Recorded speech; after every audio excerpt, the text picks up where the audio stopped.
De parte del gobierno hay una intención de construir una narrativa y no presentar esto como una derrota política, sino en todo caso como un triunfo de la casta. De hecho, el propio Javier Milei hace un rato nada más en Twitter empezó a fogonear esta idea que venía desde ayer. Le plantea una usuaria con la que siempre Milei suele interactuar y dice, ¿y si Javier Milei quería esto para que nosotros veamos lo obstaculizadora, que no sé si ya fue la palabra, pero digamos, ese es el planteo, que puede ser la casta política? Y él dice correcto. O sea, la construcción de la narrativa del relato del gobierno... No es muy confiable que el presidente hable en parábolas.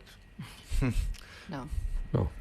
Lo cierto, Jorge, es que más allá de esto y esta idea de los traidores, si bien ahora la lista de parte del propio gobierno con este comunicado de ayer, de anoche, pasada la medianoche de la oficina del presidente, apunta a todos los diputados que votaron incluso algún artículo solo, como el caso de los sanjuaninos que planteamos recién, o como el caso de Carolina Píparo, que fue candidata al gobierno y que solamente en un artículo que tenía que ver con facultades para el presidente respecto a fondos fiduciarios y el manejo de esos fondos votó en contra. Igual esa situación es peor en términos políticos. Por supuesto, hay otro voto que es probablemente el que vaya a traer algún tipo de repercusión en las próximas horas. Ahora con Javier Milei en plena actividad en Israel, esto se está postergando, pero atención porque podría haber, Jorge, alguna repercusión en cuanto a corrimientos de funciones, en particular con el titular del ANSES, Osvaldo Giordano. Repasemos esta historia para entender por qué aparece Giordano como el apuntado desde muchos lugares adentro del gobierno. Hay que viajar a diciembre del año pasado, hace una vida.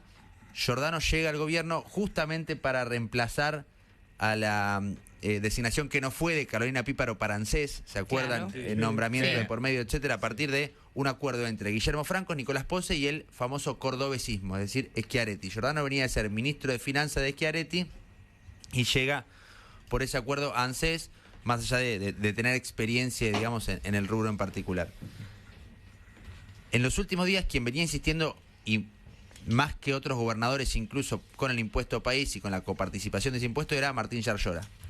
En el gobierno venían diciendo, mira, Yarlora debería acordarse que el PJ cordobés tiene varios funcionarios en este gobierno y no con puestos menores. ANSES es uno de ellos, el Banco Nación con Daniel Tillar es otro, la Secretaría de Transporte 3, digamos, de primera línea con Franco Mogueta, que vienen todos de trabajar en la gestión de Schiaretti hasta el 10 de diciembre del año pasado.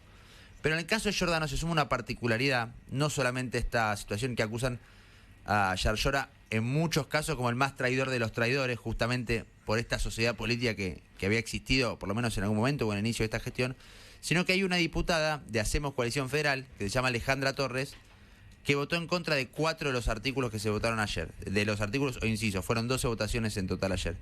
Esa diputada Alejandra Torres, además de ser diputada por Córdoba, por el cordobesismo, es la mujer de Osvaldo Giordano.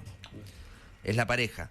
A partir de ahí es que ya desde anoche hay versiones muy concretas que Osvaldo Giordano podría ser el fusible de salida ante esta situación, y se descartó que en algún momento también había acusaciones cruzadas o pase de factura, Jorge, internamente con Martín Menem, con Oscar Sago, con quienes llevaron adelante de parte de el sector legislativo de la Libertad Avanza la negociación.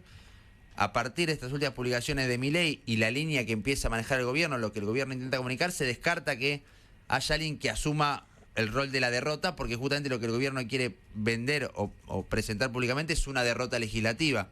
Así que, si bien los pases de factura existen, los reclamos existen, ayer incluso después de la reunión que termina detonando todo y hace que este proyecto vuelva a la comisión en el que estaban... Algo que vos venías diciendo hace 10 días y todos te decíamos, ya está, ya se votó en generación incluida. El propio Santiago Caputo, que fue quien ayer funcionó como emisario de Javier Milei, ya en las reuniones de la semana pasada y la semana anterior, siempre hablando del capítulo de privatizaciones en particular, que era donde se llegaba a un conflicto. Ayer justamente el cuarto intermedio se da antes de esa votación, más allá de que ya se habían votado las facultades delegadas sin alguna de las que el gobierno pretendía, como materia previsional o materia de salud, por ejemplo. Empezaba el capítulo de privatizaciones. Recién el artículo 7 de todo esto, de los más de 250 que tenían que someterse a la votación particular.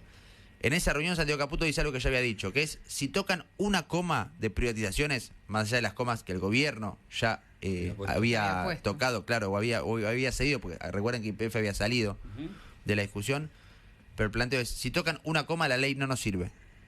Y si la ley no nos sirve, la levantamos, la sacamos. Claro, cuando la ley ya empezó en su tratamiento, todos entendían que esta amenaza no tenía sentido, ya estaba tratándose la ley.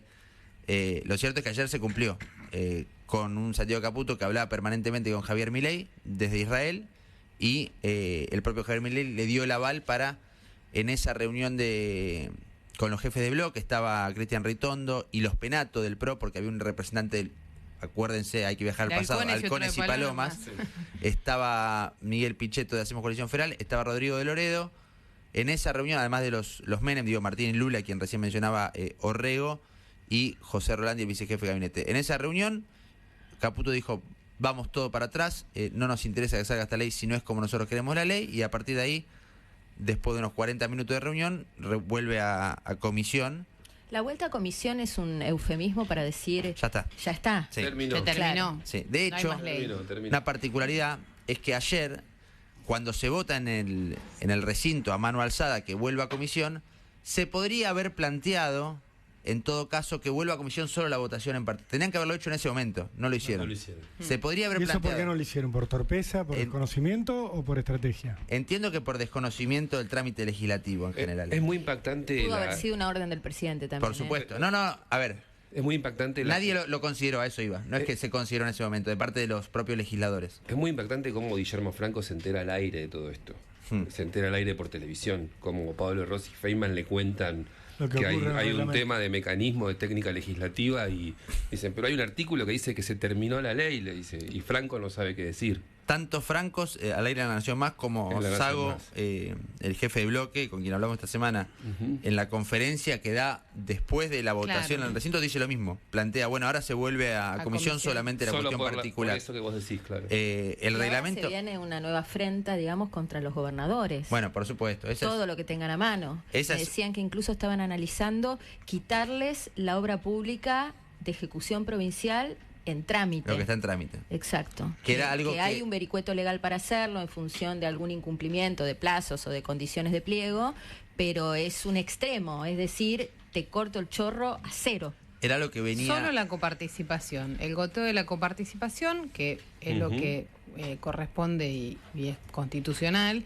y nada más. Un poco con la idea, hablo del Ministerio de Economía, con la idea de que finalmente van a ser las provincias quienes pidan que se aprueben las leyes, las mismas que hoy las bloqueaban, ¿no? Es un tira y afloje difícil porque en el medio está la gente, ¿no? La sociedad. Vos sabés que me quedé pensando con esto del tira y afloje. Yo creo que la estrategia de estímulos y castigos no es la que corresponde en una relación de Estado a Estado. Claro. Porque esa estrategia supone que las provincias no merecerían nada a menos que el jefe se las quiera dar. Exacto. Y no es así. Las provincias merecen igual. Y supone que hay casi como un pensamiento único, ¿no? Que hay una sola verdad y una sola manera de hacer las cosas, ¿no? Que no hay una opción de negociar de nada. Ayer apenas se conoce que se cae la ley. Yo estaba chateando con un diputado, me escribe y me dice se cayó la ley, a los 2 minutos lo veo a Manu en la tele, y me escribe, me manda un documento, un economista muy cercano al equipo de Caputo, de otro tema, y le digo, se cayó la ley, y me dijo, no te equivoques, la ley o este proyecto entró en pausa, y Milei encontró un culpable para la recesión, dos malos para responsabilizar de la recesión, la casta y el sindicalismo, la casta política y el sindicalismo. Casi como con esta idea de una estrategia medio planeada, ¿no? Entonces, Milei llegó hasta acá porque quería sacar esta ley o quería... ahora lo que nos quiere hacer creer o lo que nos dice es que esto fue una estrategia pensada. A ver, qué sé yo, es difícil, ¿no? Te agrego algo, o cosas que están pasando un también montón hasta de ahora, energía. porque Milei habló desde Israel de este tema, y lo que dice, a propósito de lo que planteábamos recién, esta idea de, bueno, que vuelva a comisión para empezar de cero o algo por el estilo, lo que Milei dice no es pedí que vuelva a comisión, es di la orden de levantar el proyecto, es lo que dice Milei desde Israel. Por supuesto, critica la casta política por, entre comillas, textual lo que dice, descuartizar esta ley de bases, y los definió como un conjunto de delincuentes que quieren una Argentina peor. Pero me parece central, para terminar de entender esto que veníamos barajando con nuestra información, que es la orden de levantar el proyecto, no de volver para atrás para empezar de barajar y dar de nuevo para ver cómo podemos llegar a acuerdo. En cuanto se empantanó el tratamiento, y te diría que inmediatamente después de las modificaciones al dictamen, hace más de 20 días él le dijo a los suyos: o sale como tiene que salir o retiro el proyecto. Eso lo dijo hace 20 días. Lo que no quita es que, bueno, después la realidad lo empuja a hacer aquello que había dicho, pero no lo decidió ayer. Déjame